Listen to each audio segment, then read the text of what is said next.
When one begins to see the shadow not as darkness and the absence of light, but as a refraction of the light surrounding it, then one begins to understand the universe. The crew of Apollo 8 has a message that we would like to send to you. In the beginning, God created the heaven and the earth.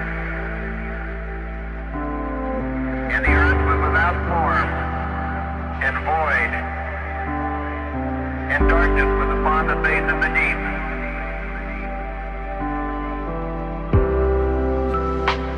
And the Spirit of God moved upon the face of the waters. And God said, "Let there be light." And there was light. Our shadow selves and the dark parts of us that we've rejected throughout our lives aren't just dark. Much of our shadow selves are actually some of the best pieces of ourselves that we have felt that we had to reject because of influence from other people, fear of judgment, or fear of failure within ourselves. So when we begin to see those shadows not as the darkest parts of us, but as a refraction of the lightest parts of us that used to be in the forefront of our sight, but then became slightly distorted as we pushed them down further and deeper into the depths of our own being, then we begin to understand how the fabric of our own universe within ourselves is actually formed. Our internal universe, and by this I mean the universe that we create inside of our minds, inside of our bodies, psychically, spiritually, emotionally, and mentally. That universe isn't bound by the laws of physics and the laws of everything else outside of ourselves. Ultimately, we create our own version of ourselves inside of us.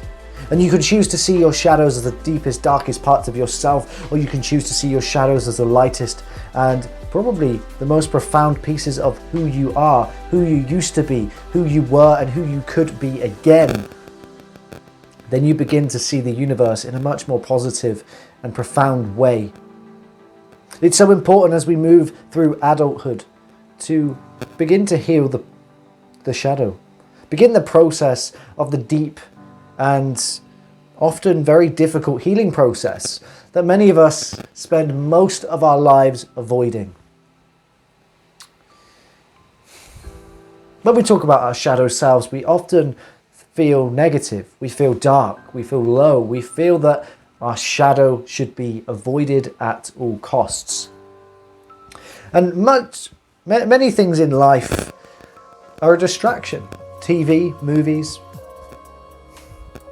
some jobs, when we go and do pointless activities that don't hold meaning for us. These are distractions to distract ourselves from accepting our shadow self. But when we begin to really step into ourselves and be alone, be in silence, be in solitude with just the self for just a short time each day, we begin to see and discover parts of this shadow and understand that they are there and they are a part of us.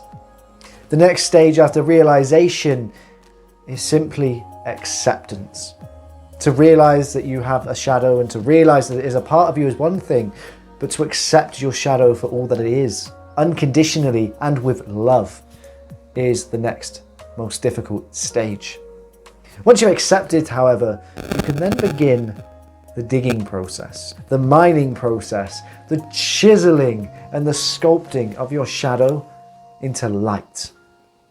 When you bring that shadow to light, you begin to see how wonderful and how beautiful your shadow truly is.